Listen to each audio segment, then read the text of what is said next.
요즘 미국 경기 심상치가 않습니다. 높은 금리를 계속 유지하고 있는데 인플레이션 레이트는 3.4를 유지를 하고 있고 실제 사람들의 소득은 진전이 없어 보이고 고소득층 기업들은 해고를 감행하고 있으며 경제가 안 좋아지면서 집값이 떨어지는 게 보여야 하는데 반대로 집들은 빨리 팔리며 상승세를 타고 이미 높아져 있는 렌트값은 떨어지지가 않는 상황이죠. 고용지표는 높다고 하는데 실제로는 아닌 것 같고 이걸 믿어야 하는지 말아야 하는지 걱정되는 마당에 전반적으로 소득은 줄고 물가와 집값은 오르고 있으니 렌트를 살고 있는 사람들이 갑자기 직업을 잃게 된다면 이럴 때 미국 부동산 투자를 하신 분들에게 가장 먼저 걱정되는 게 있죠. 월세가 안 들어오면 어떡하지? 이 영상을 보시고 계신다면 이젠 걱정하지 마시고 저와 함께 미리미리 준비해 볼까요? Let's go! 안녕하세요. 미국 캘리포니아 LA 오렌지 카운티 부동산 전문가 헤일로입니다. 서론으로 먼저 초간단하게 말씀드리겠습니다. 미국 부동산 투자하신 분들은 자신의 재산을 지켜야 할 권리가 무조건 있습니다. 미국 부동산 집주인의 권리 가장 큰 예로 세입자가 월세를 안 낸다거나 집을 빨리 팔고 캐시를 회수를 해야 하는데 세입자가 안 나간다거나 아니면 세입자의 계약 위반, 예를 들어 집에서 담배 아니면 집주인 몰래 반려견을 키운다거나 아니면 몰래 세입자가 또 다른 세입자를 들일 때 사실 그 외의 이유가 엄청 많습니다. 집주인으로서 이런 일을 당하면 정말 열받고 감정 소비가 엄청 나겠죠. 아니 난 잘해주려고 렌트비도 많이 안 받고 정말 나이스하게 지금 대해주고 있구만, 이런 식으로 나한테 돌아와? 그렇죠. 돈은 정말 중요하고요. 특히나 시간이 정말 중요할 때인데 이런 많은 안 좋은 상황에 대비해 세입자의 갑질에 대한 법적인 절차를 시작할 수 있는 첫 단계부터 말씀을 드리겠습니다. 일단 시작은 세입자에게 통지서를 보내는 건데요. 가장 크게 5가지가 있습니다.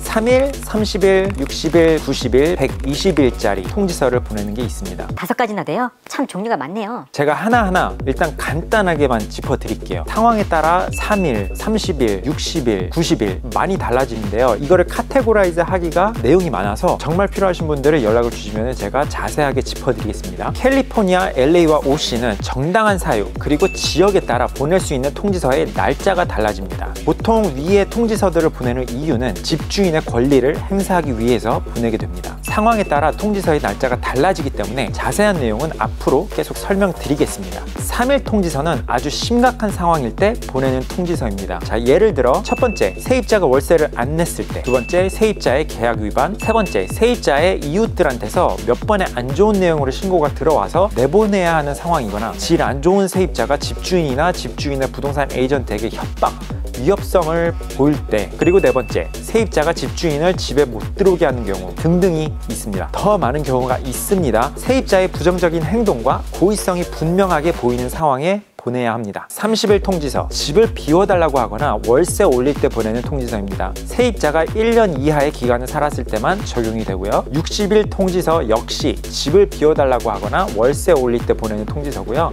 세입자가 렌트를 1년 이상 살고 먼스 투 먼스로 살고 있을 경우에만 해당이 됩니다. 90일짜리 통지서, 집을 비워달라고 보내거나 월세 올리는 통지서입니다. 90일짜리는 정부의 도움을 받고 들어온 세입자들에게만 적용이 됩니다. 예를 들어 섹션 8을 받고 들어온 세입자들입니다. 120일짜리 통지서, 엘리섹트라고 렌탈 마켓에서 아예 철수하는 경우예요. 그래서 아파트먼트, 호텔 등등 상업용으로 세입자가 많이 들어가 있는 건물을 재건설을 위해 쓰여지는 통지서입니다. 그래서 통지서 30일, 60일, 90일, 120일 같은 경우는 세입자에게 통지 날짜 후로 세입자가 이사할 집을 찾을 수 있게 준비할 시간을 주는 통지서로 집주인과 세입자에게 공평하게 시간을 주는 시스템입니다. 또다시 말씀드리지만 각자 도시마다 규정이 다르니까요.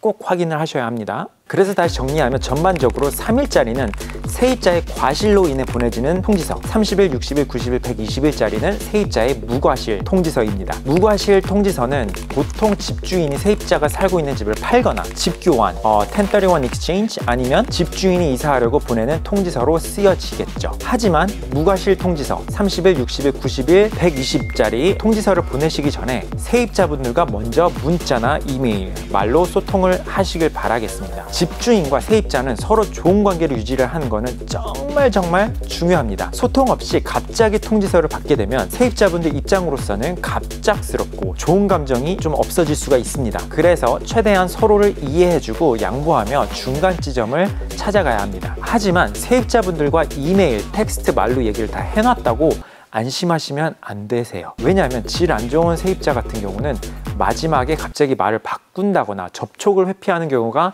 생길 수가 있습니다. 그래서 세입자분들께 일단 통지서까지는 줘야 된다는 건 충분히 얘기를 하시고, 통지서는 무조건 전달하시면서 그리고 말로 소통을 먼저 하시길 바라겠습니다. 예를 들어 제가 실제로 경험했던 케이스인데요. 처음엔 소통을 엄청 잘했습니다. 그런데 이사하기로 한 날짜가 다가오니까 갑자기 연락을 끊어버린 세입자가 있었습니다. 어떤 식으로 끊어버리냐면은 전화 무시, 문자 무시, 이메일 무시, 그리고 만나기로 한 날짜 그냥 약속을 깨버려요. 어떤 식으로 깨버리냐면 나 바빴어. 미안해. 문자를 못 봤어. 문자 확인 못했어. 등등.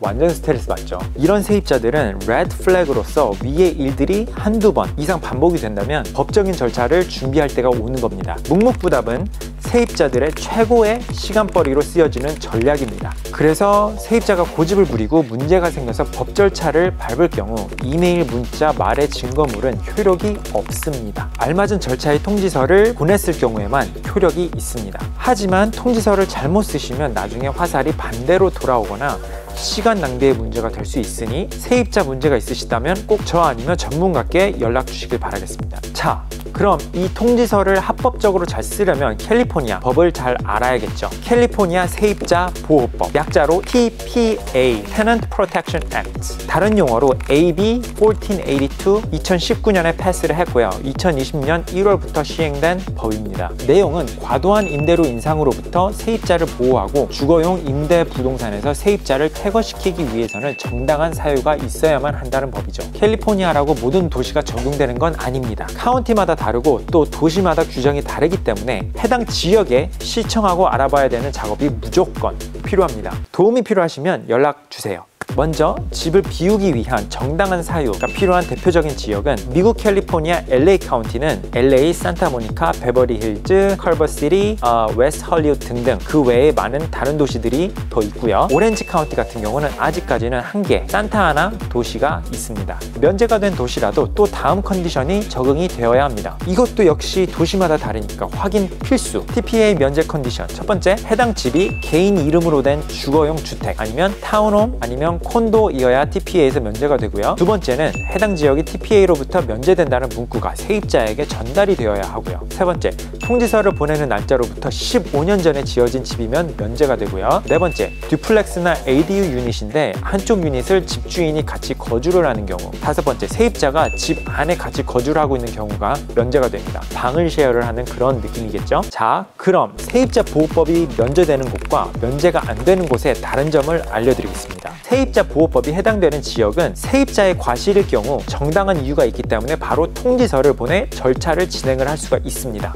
무과실일 경우 정당한 이유가 있어야만 집을 비워달라는 요구를 할 수 있으며 세입자에게 집을 비워달라는 요청과 같이 이주 지원을 해줘야 합니다. 이주 지원비는 두 가지 형태로 할 수 있는데요. 첫 번째, 마지막 달 월세 안 받기. 두 번째, 집 비워달라는 통지서 전달 후 15일 안에 세입자에게 한 달 월세 체크로 전달을 해야 합니다. 그런데 여기서 주의해야 할 점은 절차가 하루라도 늦다거나 다른 식으로 전달될 경우 무효 아니면 효력이 없어집니다. 그래서 잘못 전달될 경우 시간 낭비를 하게 될 수가 있습니다. 자, 그럼 세입자 보호법 면제가 되는 곳은 세입자의 과실일 경우 당연히 정당한 이유가 있기 때문에 통지서를 바로 보내 절차를 진행할 수가 있고요. 무과실일 경우 어떤 이유든지 30일 아니면 60일 통지서를 보내서 세입자에게 집을 비워달라는 요구를 할 수가 있습니다. 그리고 이주 지원을 해줄 필요가 없고요. 그리고 렌트를 올릴 때는 알맞는 기간 안에 통지서만 잘 주면 10% 미만으로 올릴 수가 있습니다. 또다시 말씀드리지만 이거 역시 또 지역마다 다 다른 자세한 내용들이 있기 때문에 이 영상만 보고 바로 행동을 옮기지 마시고 확인